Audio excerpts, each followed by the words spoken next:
All right, what do we got? We got how to perfectly introduce a villain.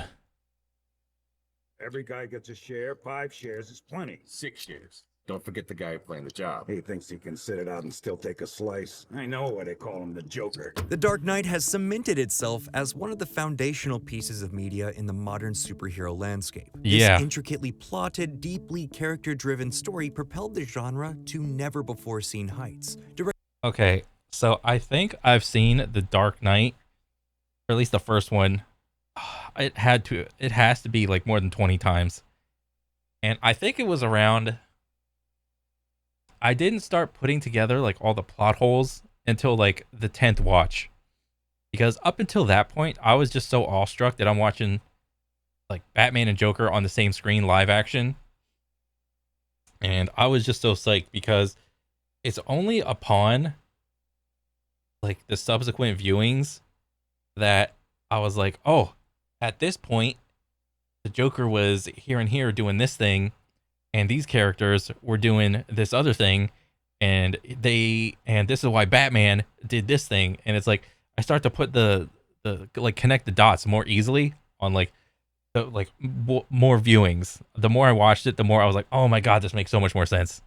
Director Christopher Nolan's masterful filmmaking is perfectly shown across every frame of the film's 4-minute and 47-second opening scene, a sequence so well choreographed that it might be called perfect. Before we get into today's episode, please be sure to subscribe to Nerdstalgic for more videos just like this one. And here we go. One word defines the ambition behind Nolan's superhero magnum opus: scope. Coming off the back of the franchise resurrecting Batman Begins, Nolan and company had the grandest of ambitions for their sophomore effort. They wanted to take the canvas that they established with Begins and extrapolate it out to be a crime epic worthy of the likes of Heat, Once Upon a Time in America, or The Godfather. And bro, I think he succeeded.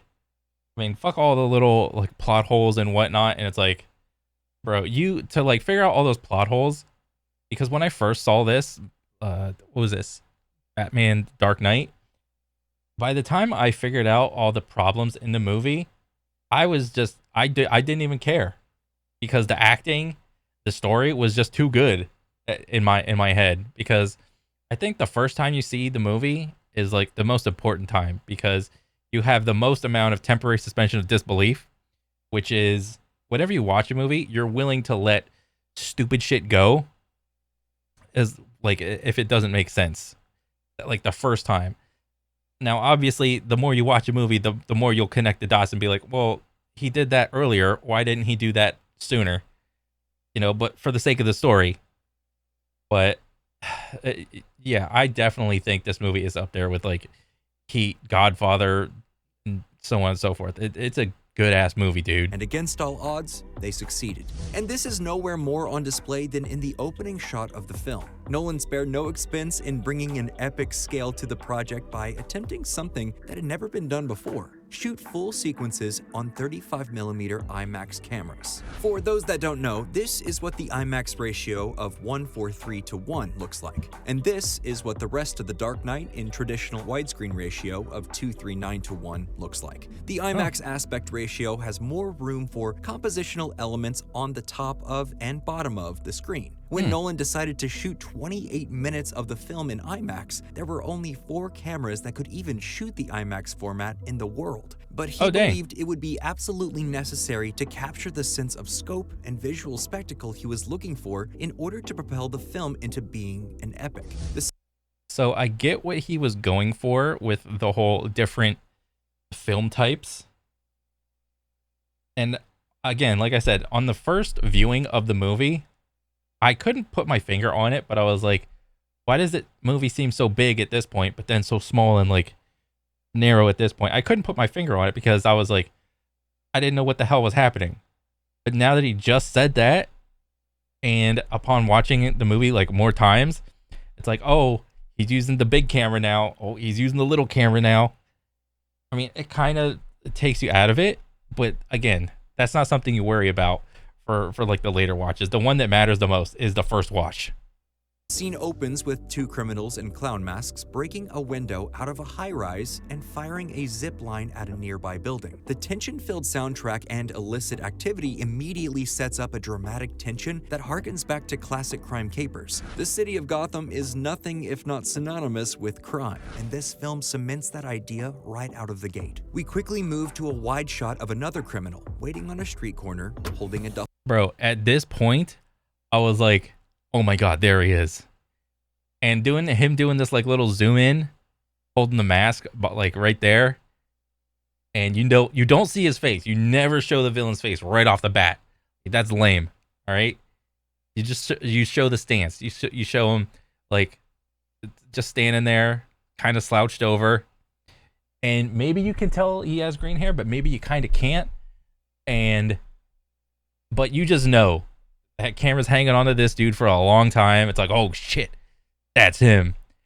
And you don't know if he has his makeup here or not, because let's just say he did have his makeup here. Like he's got like the clown makeup on with like the big red smile. These people in the background would have been like it would have made more sense if these guys were like, oh, what the fuck? Why is he like dressed like that or some shit? So he's kind of implying that the Joker is right here, but he doesn't have his makeup on, so he can appear like to just walk out here amongst the regular citizens, like in the city. Duffel bag and carrying a clown mask. We next intercut between the criminals on the roof zip-lining across a cavernous expanse onto the roof of the adjacent building, and the three criminals in the truck discussing how many men are involved in the heist. We also learn that this project has been set up by a there he is, right back there. mastermind named the Joker. Unlike many superhero and comic book movies today, who cram the running time to the gills with cameos, Easter eggs, and setups for future projects, this opening's mention of the Joker services the character in a distinctly different way. Okay, so essentially what that does is they're kind of like doing a little exposition dump, but it's showing you what the Joker planned, like what they're kind of talking about what the Joker did before the Joker is even on the screen. All right, they're talking about they think he can set all this up and not partake in the actual doing of it. Who do you think this guy is, or whatever? It's like, who does he think he's so grandiose to just plan it and not be a part of it, is essentially what he's getting at. Immediately sets up the Joker as someone bigger than street level. Nolan directs this sequence superbly. The audience understands the geography of what's happening, how many people are involved, and what they are doing. This is doubly impressive when considering that all the characters are basically wearing the same mask. Normally, you just give close-ups on the faces of the actors to help an audience track who's who. But with everyone wearing ostensibly the same clown face, it's a tall order to accomplish quickly. Nolan I mean, obviously, all close up, it's like, oh, this guy's got a smile clown mask. This guy's got a kissy face clown mask. This guy's got a sad face clown mask. When you first watch it, you're just like, clown, clown, clown, clown. I can't keep track of which clown was I like by like 5 minutes into the scene, I don't remember which mask the Joker had. All right. relies on the voices of the actors and the staging within the frame to communicate importance to the audience. As the criminals exit the truck and enter the bank, we focus on the final clown holding the duffel bag. Without giving the man any additional identifying markers or dialogue, Nolan is reaffirming that the man and the bag are important. When the criminals storm into the bank, we follow them with multiple sweeping Steadicam shots, giving the scene movement and excitement from a visual standpoint. It puts us with them, storming the facility. Next, the duffel bag clown opens his bag, revealing that it's filled with grenades and explosives. As a bank teller triggers a silent alarm and the criminals on the roof notice that it wasn't attempting to call the cops, but a private line, that can only mean one thing: organized crime. We get a quick insert of iconic character actor William Fichtner's bank manager looking apprehensive. And then we follow the duffel bag criminal as he hands out grenades to the bank hostages and employees. William Fichtner pulls out a sawed-off shotgun, stalks towards the bank robbers, and starts screaming, "You have any idea who you're stealing from? You and your friends are dead!" This serves two purposes. It serves as a payoff to the setup of the phone call line, and it cements that this institution isn't owned by a corporation. It's backed by criminals. It also firmly distinguishes... Oh shit, I actually didn't put that together. I thought that was just some bank in New York or whatever, or whatever that city was like supposed to be, or no, Gotham. I actually didn't put that together. Oh man, because why would Bank of America have like sawed-off shotguns in there? Distinguishes that the criminals we've been following aren't a part of organized crime. They're an outside element coming into an already corrupt ecosystem. The truck driver and the duffel bag clown dive behind a desk, and when the driver asks, He's out, right? the duffel bag clown thinks for a split second, then nods yes. As the driver stands up, he's hit with a shotgun blast, sending the duffel bag criminal into action. It's apparent that the additional focus and emphasis placed on this clown in the opening shots were for. And it isn't until like later on in the scene when he takes this mask off that you realize he's just standing there with the makeup on in broad daylight. So it's kind of weird to me that these guys are just like, people are just walking around out and about, and they just see like some guy with a duffel bag with just like hunched over clown makeup on. There's no like big red hair, right? Because that's not the image that Nolan's trying to portray. It's like you can't even see like the classic Joker green hair. It's just like maybe a little bit green, but not really. You can't really tell. For a good reason. Him falsely identifying the number of shotgun shells the bank manager. And even right here, they're like, there's no like white makeup on his neck or whatever. It's purely just on his like faceplate and maybe a little bit under his jaw. Like he wanted to keep him completely behind the mask. Had left was a tactic. He wanted the driver to be shot. But why? Is he working with an ulterior motive supplied by the Joker? We cut to the vault room where the driver and the rooftop criminal have a small exchange. The rooftop criminal confesses that he killed his fellow zipliner and that the Joker told him to do it, to which the driver retorts, Funny, he told me something similar. We jump cut to moments later when they've loaded millions of dollars into 9 duffel bags. The truck driver says, I'm betting the Joker told you to kill me as soon as we loaded the cash. to which the other criminal responds, No. I killed a bus driver. acting as a setup for the highly unexpected and perfectly staged shot where a bus careens through the front of the building and kills the truck driver. This is a tonally perfect adaptation of the Joker's goofy antics from the Silver Age appearances, but evolved to put into Christopher Nolan's grounded and more. It's a modern day goofy prank that fits this movie so good, because I wasn't expecting a damn bus to like bust through that wall.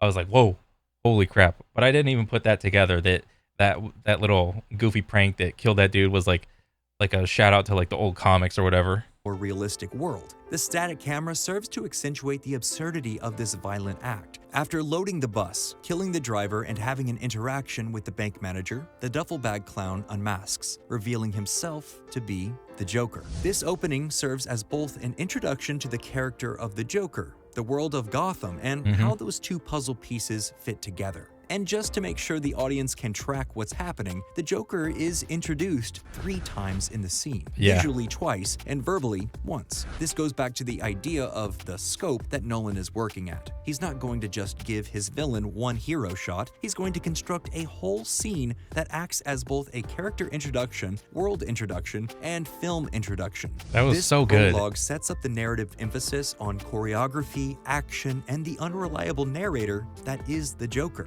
It's a marker that as the film progresses, the Joker is going to be orchestrating events and pulling the strings of multiple factions of people. It also brilliantly illustrates that the Joker isn't some aloof criminal watching these events from a penthouse. He's a man with his boots on the ground, carrying out the dirty work just as diligently as he planned it. Can't rely on anyone these days. You gotta do everything yourself. Bro, this movie was so freaking good. I think I'm gonna watch it later tonight or something.